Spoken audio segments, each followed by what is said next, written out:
Assalamualaikum warahmatullahi wabarakatuh. Perkenalkan, nama saya Bobi Salhaski, NPM 5019051.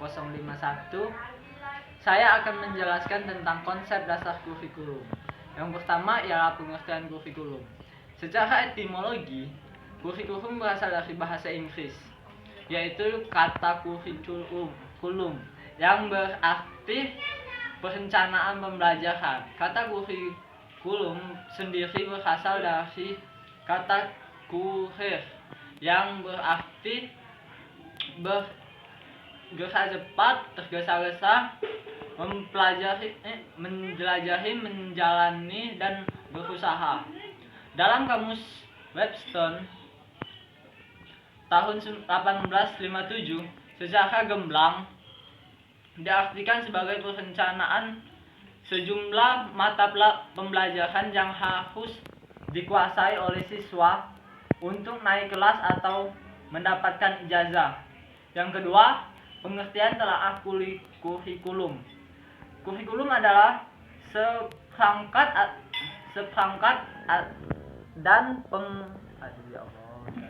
Yang kedua, telaah kurikulum. Kurikulum adalah seperangkat dan pengetahuan mengenai tujuan, isi, dan bahan pembelajaran serta cara yang digunakan sebagai pedoman penyelenggaraan kegiatan pembelajaran.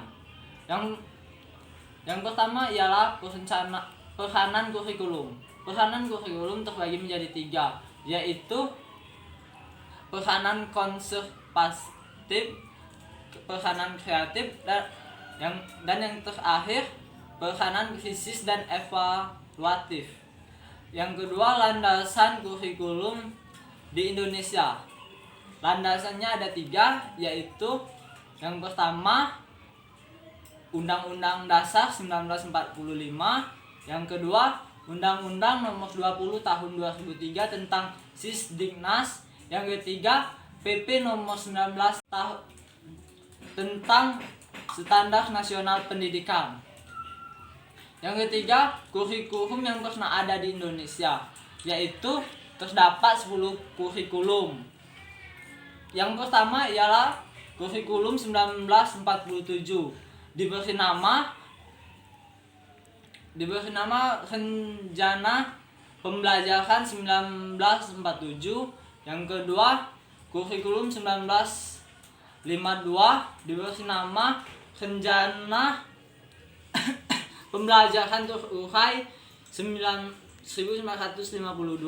yaitu kurikulum 1964, disebut juga Rencana Pendidikan 1964. Lalu yang keempat, kurikulum 1968, yaitu merupakan pembaharuan dari kurikulum 1964. Yang kelima, kurikulum 1975. Yang keenam, kurikulum 1984. Yang ketujuh, kurikulum 1994. Yang ke-8, kurikulum 2004, yaitu kurikulum berbasis kompetensi. Yang ke-9, kurikulum 2006, yaitu kurikulum tingkat satuan pendidikan atau KTSP.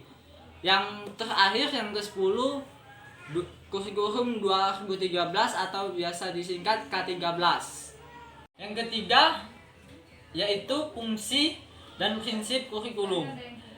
Prinsip kurikulum menurut Umar Hamalik tahun 2001 membagi prinsip kurikulum menjadi 8 macam. Yang pertama ialah prinsip berorientasi pada tujuan. Yang kedua, prinsip relevansi. Yang ketiga, fungsi dan prinsip kurikulum. Yang pertama ialah prinsip kurikulum. Umar Hamalik tahun 2001 membagi prinsip kurikulum menjadi 8 macam prinsip, yaitu yang pertama prinsip berorientasi pada tujuan, yang kedua prinsip relevansi, yang ketiga prinsip fleksibilitas, yang keempat prinsip kontinuitas, yang kelima prinsip keseimbangan, yang keenam prinsip keterpaduan. Yang ketujuh, prinsip efisiensi dan efektivitas. Yang kedelapan, prinsip mutu. Yang kedua, fungsi kurikulum. Fungsi kurikulum secara luas adalah dalam rangka untuk mencapai tujuan pendidikan. Kurikulum merupakan alat atau usaha untuk mencapai tujuan pendidikan. Tujuan pendidikan tersebut adalah yang pertama tujuan nasional, yang kedua tujuan institusional, yang ketiga tujuan kurikuler, yang keempat tujuan instruksional. Yang keempat, dasar dan tujuan kurikulum. Yang pertama, dasar kurikulum. Menurut H. Hom menyebutkan dasar kurikulum ada 3, yaitu dasar psikologi, dasar sosiologi, dan dasar filosofi.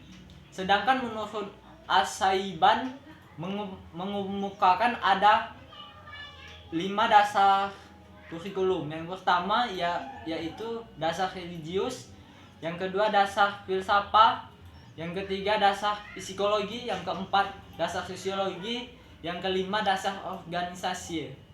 Yang kedua, tujuan kurikulum. Tujuan kurikulum pada hakikatnya dapat dilihat berdasarkan sistem dengan mata pembelajaran lembaga penyelenggaraan sekolah untuk setiap program pendidikan yang akan diberikan kepada anak didiknya.